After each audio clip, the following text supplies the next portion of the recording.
Hey, Brandon. Hey, Rob. Did you have everybody here today that you were anticipating for the workout? Yeah, except for the Dominican players, still going through testing, but majority of guys are here. John?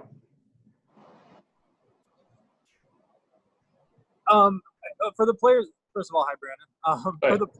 For the players that are here, has there been any kind of meeting or, ground rule setting between you, the coaches, everyone as to what's going to be expected of them over these next few months? Well, we've had a lot of conversations about staying safe and really taking care of ourselves for the duration of the spring training or summer training and the next couple months of the season. But we've had a lot of conversations as a team, as a coaching staff, to really be smart on and off the field and follow all the guidelines, handle all the protocols and do everything that is asked. And so far today, we've done all those things and feel good about it going forward. Yeah. Hey, Brandon, Mark Viviano. How you doing? Hey, Mark, how are you? Good. It's good to see you. Good to see you too.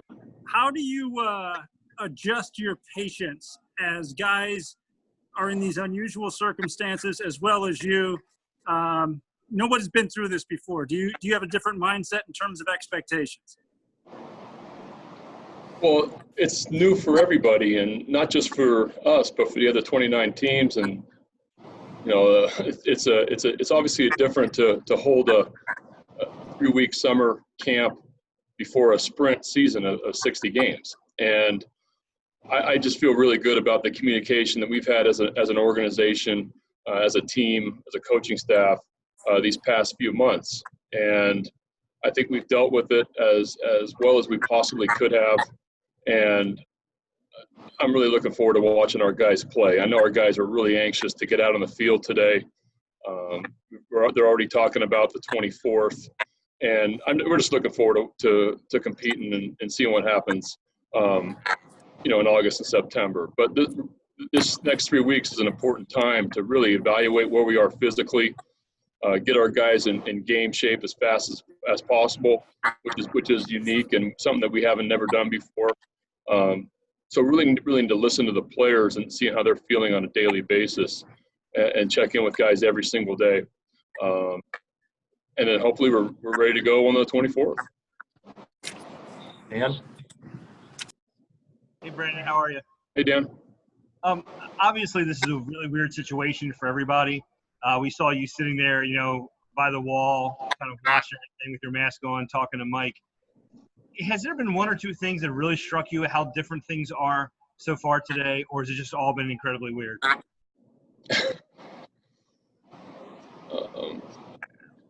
I'll tell you what, going out on the field and watching our guys play catch, and I'm gonna go back out here after the Zoom meeting and watch our position players take ground balls and take some fly balls and take regular batting practice.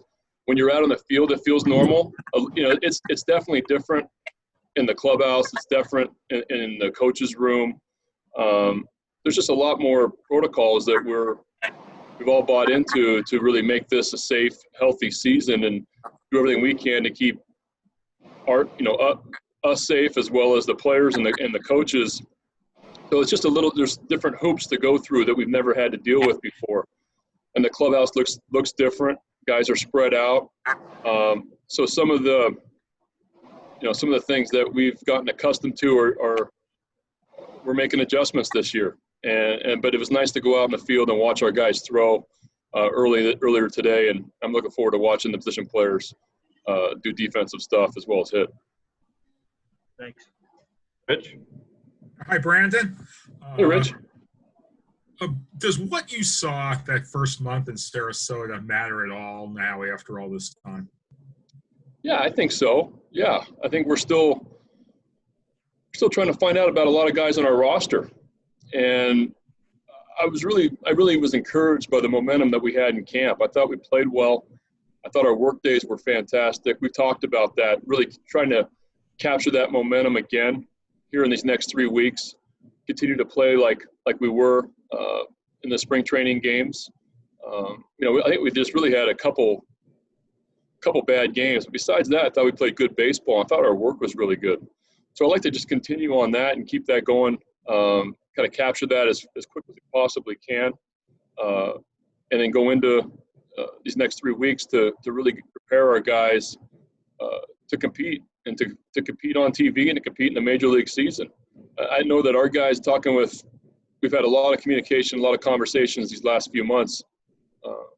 Our guys are itching and ready to go, and they really want to play. So I feel really good about where our team is mentally. I thought we've done a really nice job of keeping up on them physically, and they've done a nice job of taking accountability for themselves and their careers and coming here in really good shape.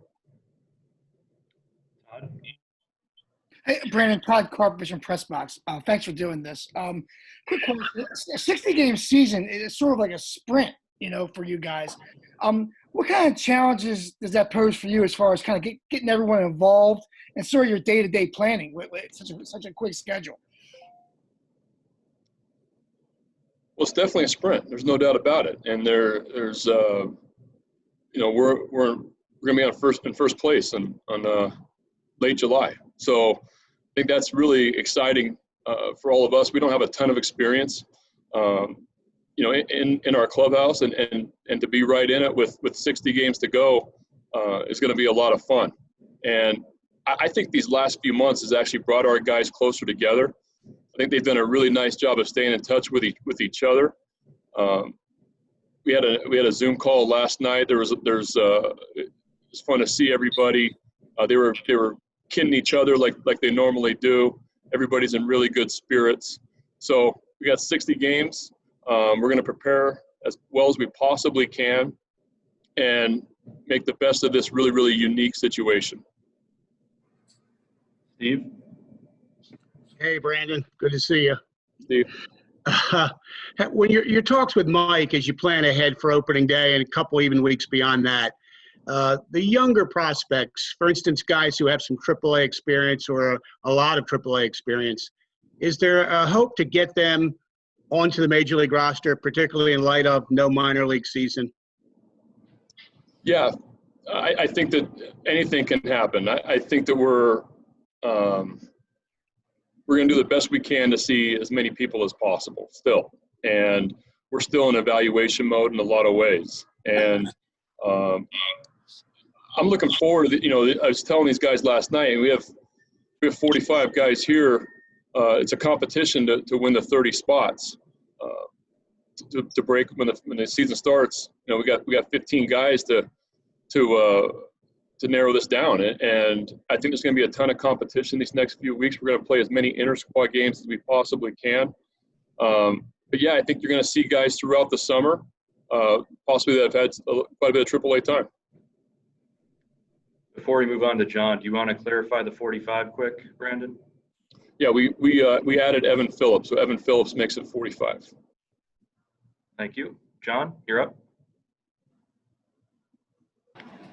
Brandon, around the game, there's been a lot of people talking about the decisions they've had to make, whether they wanted to participate in this or not, whether it's players, coaches. Have you had any more developments on that since we talked to Mike about guys who might want to? And what would you say to someone on the team who saw all this and then said, this might not be for me right now? It hasn't, me and Mike have talked about it. It hasn't come up with our group. I've read all the reports and heard the same things that you have. I really think it's up to every individual.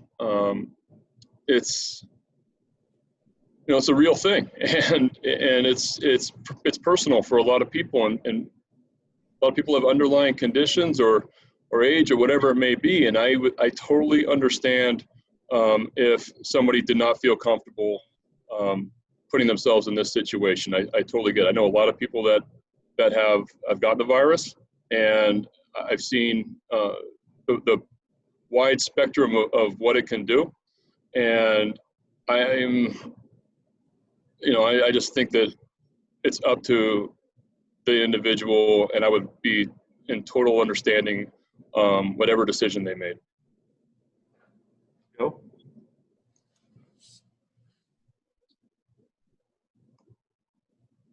Hey, Brandon, how are you? Joe. Two-parter. Just quickly to piggyback off John's question, because I feel like he was asking specifically about players. Have you had any coaches that want to work remotely or that will work remotely? And the second part is, can you just kind of illustrate for us how these workouts look for those of us who aren't there? Like, how are the players broken up? Are there different groups? And how do they interact on the field? Yeah, so the first answer, I was including the coaches into that answer with John. Sorry, I wasn't more specific, but that was a no. And that all the coaches are here and at this point are going to work this season and coach for the Orioles this upcoming season here. The second part is, it's a challenge to schedule out, one facility, 45 players, and do the best job that we can, social distancing, not having too many guys on the field at one time. So what we've done so far in these next few days is going to be pitchers are going to be in the morning and the position players are going to be in the afternoons. Now in that, pitchers have every pitcher's in a little bit different programs where some guys just might have a side that day. Some guys might have a live BP that day. Some guys just might have a throwing program that day. So we've grouped them in those certain categories. The live BP guys were the third wave. So our position players that are coming in the afternoon could then hit off them. And then the position players workout is going to start here in a few minutes with defense and batting practice. We split up the infielders and the outfielders. We're going to try to keep it a 6-foot distance. It was kind of a long day for the catchers, to be honest with you. But, we're just doing the best we can, especially this early on, to space out guys, to really make sure that our numbers the groups aren't big, and the guys that have plenty of time and plenty of space to get the work in that they need. Any other questions? Rich Dubroff. Rich. Hey, Brandon, how is everyone baseball wise, or is everybody healthy? Phillips, DJ Stewart, other guys who we were looking at in March. Yeah, I didn't hear the end of that, but I did hear DJ. Who was the other one? Evan, Evan had the elbow in March. Yeah, DJ's full go. So the time worked out well for DJ, and then he got a full rehab, full recovery. He's at 100%. Evan is still part of his throwing progression right now. So I think he has a live BP in a few days, and he might just be a little bit of a tick behind. But he's progressed nicely and right on track from where we thought he was going to be. And like I said, he might be a little bit behind, but he's got a live BP coming up. So we'll continue to monitor him in his progression. Dave Johnson. Dave. Where's Dave? Hey, Dave. Dave, you're muted. There you go. Sorry. This technology, I'm kind of with you. I don't have a clue. I'm a Zoom expert now, so. Yes, you are. Hey, this is obviously unique to everybody. And with a 60-game schedule, crazy things can happen. And over 162, the cream of the crop rise to the top and all that good stuff. But 60 games, you're in this thing in a situation where everything is kind of maybe even overachieving a little bit. And you're 30, 35 games in. Will that kind of dictate what you do the rest of those 25 games? Or do you say, no, we're looking long-term and we're not going to, kind of deviate from that plan? No, I think we're going to try to do both, to be honest with you. Like you said, this is a sprint. Anything can happen in 60 games. And we're going to try to win every single game. And I'm going to try to manage to win every single game. But we still are organizationally in the mode of we are thinking big picture. What hurt this year is the development of a lot of our minor league players and getting at bats and innings for guys. We're going to try to hopefully make that up. But yeah, we're going to try to win every single game. We're going to still try to develop at the big league level. We're going to give guys a taste of the big leagues, but at the same time, the the goal in the clubhouse and the talk that we're talking with each other in the clubhouse is about going out and shocking people and going out and winning some games. So I like where we are, in that way. And like you said, it's anything can happen. John? Hey, sorry. I know you mentioned that everyone you anticipated was here, but was there anyone who was not able to participate because of the result of their tests from Wednesday? Yeah, that's a question that unfortunately I can't answer. Okay. That's just part of the MLB protocol right now.